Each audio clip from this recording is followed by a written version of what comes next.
You wake up in the dark. As your eyes adjust, you notice a lantern next to you.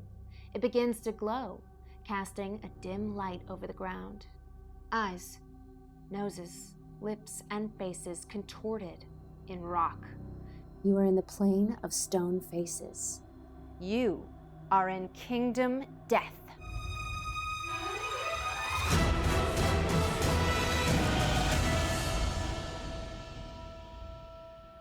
Kingdom Death Monster is a cooperative, campaign-style game of society building, monster hunting, resource gathering, and item crafting optimized for 1 to 4 players. This is the part where we usually tell you how long it takes to play the game, but Kingdom Death has a habit of captivating you forever. The core campaign is estimated to play between 60 and 120 hours, and the possibilities are endless. Players are not assigned individual characters in Kingdom Death. Instead, they control an entire settlement of survivors.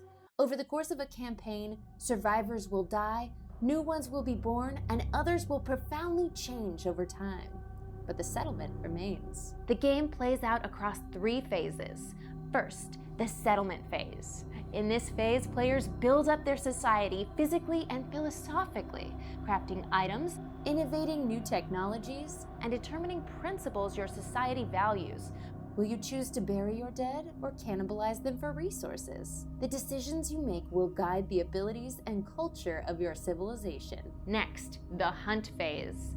After developing your settlement, you must leave its comforts behind to track a monster. Progress along a hunt board filled with over 100 events, advantages like catching your chosen quarry's scent on the wind, or hazards like a sudden downpour of acid rain.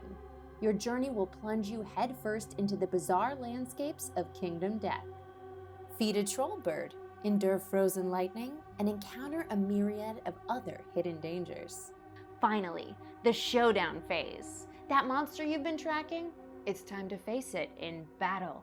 The survivors must work together to slay a single monstrous intelligence, dealing out blows while picking up wounds. The price of failure is grim, assured death for your hunting party and starvation for your settlement. But should you succeed, the resources you harvest from your slain foe will fuel new developments and gear in your next settlement phase. And to give you a full sense of the experience KDM offers, there's a little guide called The Rule of Death.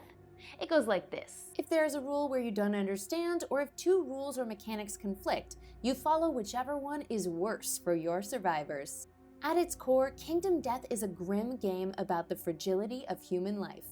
But it's also about the ferocity of the human spirit and the wonder of exploration. Overall, Kingdom Death delivers a rich, long-running experience as you develop from a handful of survivors with nothing but a lantern to light their way into a settlement of people thriving in a dark and hostile world. The core game box weighs in at a massive 19 pounds of game material. Cards, terrain, game boards, stunning miniatures, a gorgeously illustrated hardcover rulebook, and more. And this is the Gambler's Chest, a massive expansion that is, as you can see, physically larger than the core game. The Gambler's Chest is frankly an irresponsibly large project that Kingdom Death made as a love letter to the players. This is not something you just grab off the shelf, so do not start there. The Gambler's Chest is a set of advanced rules and new foes for enfranchised players to take their gameplay to the highest level. It feels twice as complex as the core game in play. While the core game is built to gently ramp you into gameplay, teaching each step as soon as you need to know it, building up to the full gameplay experience, the Gambler's Chest is a fully nozzed up car that jumps off that ramp and flies into new badass territory. Some core game mechanics are exchanged for new Gambler's Chest mechanics, and a new survivor upgrade system is introduced to integrate societal aspects of the settlement to character building, offering brand new depths of gameplay and more. So if you're new to Kingdom Death, grab the core game. It introduces you gradually and smoothly into an extremely extensive and detailed play experience. It combines the best of RPGs, tactical war games, and city builders to give your players an unforgettably unique experience.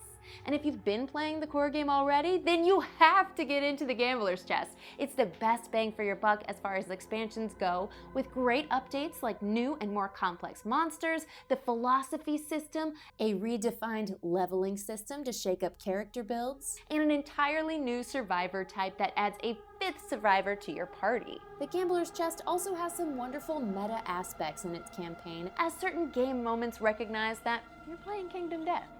The characters can recognize they aren't real and get glimpses of the world of the players, and then have to deal with the existential crisis of knowing they are in a game. It's so much fun. So if you're on the fence, hop off and fall into the dark and delightful land of stone faces.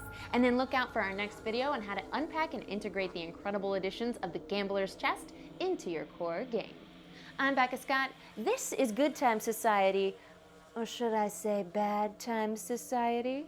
If you like this video, hit the like button, or hate it. I don't care, it's bad here. And then subscribe to the channel and come on back for more great games and good times. Bye-bye.